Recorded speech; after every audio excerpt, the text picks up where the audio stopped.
Hi there, and welcome to Juicy Celeb Talks. We all know the incredible Bob Marley, right? Yes, I'm talking to you, the Reggae King, the Lord of Jamaica, whose fame transcended beyond his home shores. Sadly, Bob Marley passed away in a Miami hospital after a prolonged battle with cancer. But wait, there's more to the story. Bob was renowned for his spirituality and his fight against capitalism. Ironically, since his death, his image and music have been used to market a variety of products. It's a bit of a paradox, isn't it? The man who stood against global capitalism has now become a major brand himself. This has led many to question whether this commercialization contradicts what he stood for. So, what's really going on? And what does his family have to say about it? Bob was a giant in the music world, and that goes without saying. His songs were, and still are, anthems for freedom and change. However, behind those catchy tunes lies a significant mystery about his passing. Fans were devastated, and many questions remain unanswered. Why was his health such a big secret? Officially, Bob Marley, the legendary reggae musician whose influence extended far beyond Jamaica, died in a Miami hospital today after a long battle with cancer. The official cause was cancer, but some people believe there's more to the story.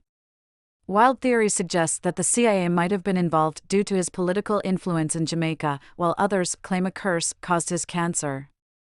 The most extreme theory is that he didn't die at all and is living in hiding.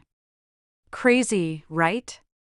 It leaves us wondering what the real truth is and what legacy Bob Marley will ultimately leave behind. It's really tough to talk about Bob Marley without making him sound like a total angel, except when you're discussing his rumored escapades. The guy still has children popping up, which is impressive in some circles. Other than that, you can't mention him without making him sound like the hero in a storybook. He didn't just play reggae, he was reggae. From the streets of Kingston, Jamaica, where he formed the Wailers, his music was about his life, his Rastafarian beliefs, and the happenings in Jamaica. Bob had a knack for blending profound messages with catchy rhythms. He sang about love, struggle, and freedom, all while creating universal music that resonated with everyone. Classics like One Love, Redemption Song, and No Woman, No Cry became anthems of change for people everywhere.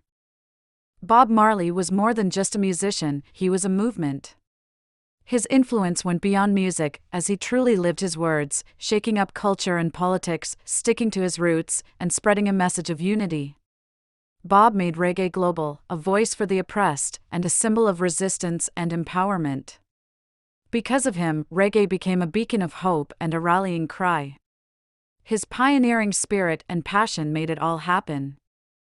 His legacy lives on, with his music continuing to inspire and bring people together worldwide. Bob Marley's early life was rooted in the small mountain community of 9 Miles in St. Ann Parish, Jamaica. Born on February 6, 1945, at his grandfather's farm, his parents were Norval Sinclair Marley, a white Jamaican, and Cedella Malcolm, an Afro-Jamaican. Norval, also known as Captain, though he was only a private in the British Army, was 60 years old when Bob was born and didn't stick around much, offering little support before passing away when Bob was 10. Bob was truly a walking United Nations. Here's an interesting fact about Bob's name: his birth name was actually Nesta Robert Marley, but a passport official thought Nesta sounded too feminine and changed it to Robert Nesta Marley. Despite some rumors, Bob's biographer says the Marley name has no Syrian Jewish origins. Bob's grandfather, Omara, a kind of spiritual leader, was one of his first musical influences. Bob started making music with his friend Neville Livingston, also known as Bunny Wailer, while they were in primary and middle school in 9 Miles. When Bob was 12, he and his mother moved to Trenchtown in Kingston. Bob's mother and Bunny Wailer's father had a daughter together, so Bob and Bunny were essentially step-siblings living together. In Trenchtown, they delved deeper into music, exploring ska and the latest R&B from U.S. radio stations. Bob, Bunny, and Peter Tosh formed a vocal group that went by several names, like the Teenagers, the Wailing Rude Boys, the Wailing Wailers, and finally the Wailers. They initially focused on vocal harmonies without playing instruments. Joe Higgs, a neighbor and successful singer, mentored them and taught Bob the guitar. Later on, Bob's mother married Edward Booker, a U.S. government worker, giving Bob two half-brothers, Richard and Anthony, and the rest, as they say, is history. Growing up in Trenchtown, Bob Marley's experiences were far from glamorous. The area was a mix of low-income government buildings and burned-out shanty homes, literally built on top of a sewage trench. Yes, you read that right. Reggae music was born in the poverty and filth of Kingston's ghettos during the 1960s. Over the past decade, it's become the rallying cry of downtrodden Jamaicans. Trenchtown was full of street toughs known as rude boys. Bob didn't consider himself one of them, but he could certainly hold his own in a fight. His street fighting skills earned him the nickname Tough Gong, a name that stuck with him for life. He later named his record label Tough Gong, which helped take reggae music worldwide. One of the best shout-outs to his Trenchtown days is in his classic 1974 hit No Woman, No Cry, where he sings, "I remember when we used to sit in the government yard in Trenchtown, observing the hypocrites mingle with the good people we meet." Those lines give us a glimpse into his early life and the mix of people he grew up with. In February 1962, a young Bob Marley went to Federal Studios and recorded 4 tracks, Judge Not, One Cup of Coffee, Do You Still Love Me? And Terror. 3 of these tracks were released on Beverly's label, with One Cup of Coffee under the name Bobby Martel. Talk about a mysterious alias. In 1963, Bob, Bunny Wailer, Peter Tosh, Junior Braithwaite, Beverly Kelso, and Cherry Smith started as the Teenagers, quickly rebranding to the Wailing Rude Boys, then the Wailing Wailers, and finally the Wailers. After being discovered by producer Coxsone Dodd, their single Simmer Down became a Jamaican #1 hit in February 1964, selling around 70,000 copies. Not too shabby, right? The Wailers were on fire, recording with top Jamaican musicians like Ernest Ranglin, Jackie Midu, and Roland Alfonso at Studio One. By 1966, it was just the power trio of Bob, Bunny, and Peter Tosh. In '66, Bob married Rita Anderson and moved to Wilmington, Delaware, to be close to his mother. During his time in the U.S., he worked various jobs, including as a lab assistant and a forklift operator, under the alias Donald Marley. Some say it was for a few months, others for several years. Not many of his neighbors knew he was already somewhat of a big deal back in Jamaica. That includes Ibis and Jenny Pitts, who became friends with Bob and Rita after visiting their gift shop. Ibis Pitts, a drummer, used to jam with Bob and got hooked on the Wailers after Rita gave him a 7-inch record. When Bob's visa expired, Pitts even accompanied him to Jamaica and was amazed by the crowd of fans, footballers, and Wailers followers surrounding Bob. "It was like Jesus with his disciples," he said. Fast forward to 1984, years after Bob's passing, and the Pitts family started a live concert in his honor, called the People's Festival for Peace. It still happens every year in Wilmington, Delaware, keeping Bob's spirit and legacy alive. Raised Catholic, Bob got deeply into Rastafarian beliefs during the '60s, especially when he was away from his mother's influence. After returning to Jamaica, he officially converted to Rastafari and began growing those iconic dreadlocks, marking the beginning of his legendary status. After some financial disputes with producer Coxsone Dodd, Bob Marley and his crew teamed up with the legendary Lee Scratch Perry and his studio band, The Upsetters. This epic collaboration didn't last long, less than a year, but it produced some of the Wailers' best tracks ever. Even though Marley and Perry split over recording rights, they continued to work together sporadically. In 1969, Jamaican music evolved again with a slower tempo, first heard in the Maytals' tune Do the Reggae. Bob teamed up with producer Leslie Kong, a big name in reggae, and recorded with his studio band, Beverly's All Stars. This session marked the Wailers' first dive into the new reggae style, ditching the old ska trumpets for electric guitar breaks. They recorded hits like Soul Shakedown Party, Stop That Train, and Do It Twice, which would be released as the best of the Wailers between 1968 and 1972. In the end, the commercialization of Bob Marley's image and music might seem contradictory to his anti-capitalist messages, but it's also a testament to his enduring legacy. Marley's family, who control his estate, have made strategic decisions to keep his memory alive and relevant. They've embraced a range of merchandising opportunities, turning his name into a global brand. This includes everything from coffee and headphones to clothing and even a Marley-branded cannabis line. While some fans criticize this as a betrayal of his values, others see it as a way to continue spreading his message of love, unity, and resilience. Marley's influence extends far beyond his music. He was a cultural icon who used his platform to address social and political issues.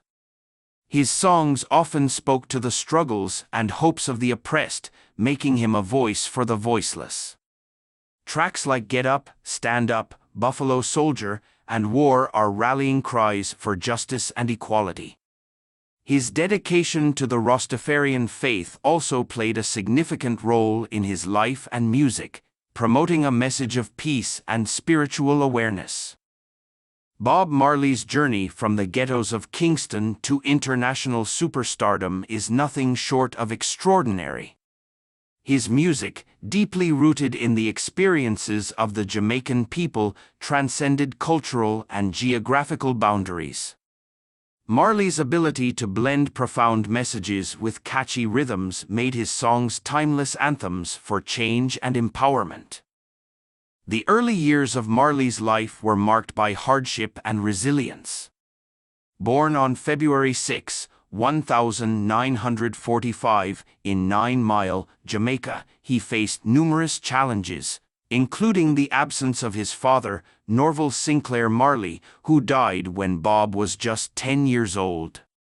Raised by his mother, Cedella Malcolm, Marley found solace and inspiration in music. His early collaborations with Neville "Bunny" Wailer Livingston and Peter Tosh laid the foundation for what would become the Wailers. The Wailers' journey to international fame was paved with struggles and breakthroughs.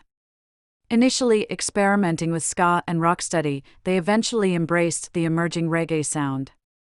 Their collaboration with producer Lee "Scratch" Perry and the formation of the Upsetters was a turning point, leading to the creation of some of their most influential tracks.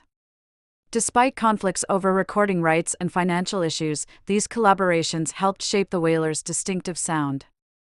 Marley's move to London and subsequent deal with Island Records were pivotal in his career. Chris Blackwell, the founder of Island Records, saw the potential in Marley and his band, providing them with the resources to produce the groundbreaking album Catch a Fire. This album, along with Burnin', which included classics like I Shot the Sheriff and Get Up, Stand Up, catapulted Marley and the Wailers into the international spotlight. The mid-1970s saw Marley and the Wailers achieve global success. Albums like Natty Dread, Rastaman Vibration, and Exodus solidified their reputation as musical pioneers. Marley's lyrics, often addressing political and social issues, resonated with audiences worldwide. His commitment to his Rastafarian faith and the principles of peace, love, and unity were evident in both his music and his life. Marley's influence extended beyond music into social and political spheres. He survived an assassination attempt in 1976, believed to be politically motivated, but continued to advocate for peace. His performance at the One Love Peace concert in 1978, where he brought political rivals Michael Manley and Edward Seaga on stage, was a powerful statement of unity and reconciliation. In the late 1970s, Marley's health began to decline. A seemingly minor toe injury turned out to be a malignant melanoma, a form of skin cancer. Despite medical advice to amputate the toe, Marley opted for less invasive treatments, adhering to his Rastafarian beliefs. Unfortunately, the cancer spread, and by 1980, it had reached his brain, liver, and lungs.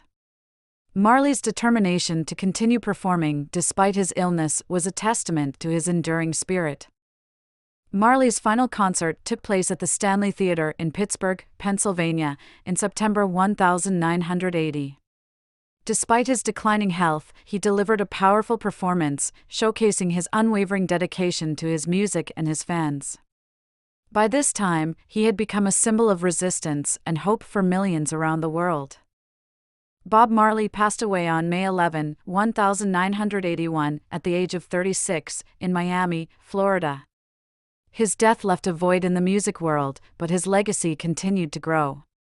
Marley was posthumously awarded the Order of Merit by the Jamaican government, and his music continued to inspire and unite people across the globe. The question of Marley's legacy and its commercialization remains a complex and nuanced issue. On one hand, the extensive merchandising and branding of his image might seem at odds with his anti-capitalist messages. On the other hand, these efforts have helped preserve and spread his message to new generations. Marley's children, particularly Ziggy and Damien, have continued his musical and philanthropic work, ensuring that his legacy lives on. In reflecting on Bob Marley's life and impact, it's clear that his contributions go beyond his music. He was a cultural ambassador who used his platform to advocate for social justice and human rights. His songs continue to be anthems for change, and his message of love and unity remains relevant today. The commercialization of Marley's image is a double-edged sword. While it helps keep his memory alive, it also raises questions about the integrity of his legacy. However, it's essential to remember that Marley's true legacy lies in his music and the lives he touched. His songs continue to inspire, uplift, and bring people together, embodying the spirit of love and unity that he championed throughout his life. Bob Marley once said, "One good thing about music is that when it hits you, you feel no pain." His music continues to hit people in the most profound ways, resonating with those who seek freedom, justice, and peace. As we navigate the complexities of his legacy, we should hold on to the core of what Bob Marley represented: a beacon of hope, a voice for the oppressed, and a unifying force in a divided world. Ultimately, Bob Marley's life and legacy remind us of the power of music to transcend boundaries and bring about change. His journey from the streets of Kingston to becoming a global icon is a testament to his talent, resilience, and unwavering commitment to his beliefs. As we continue to celebrate his contributions, we honor not just the man but the enduring spirit of his music and message.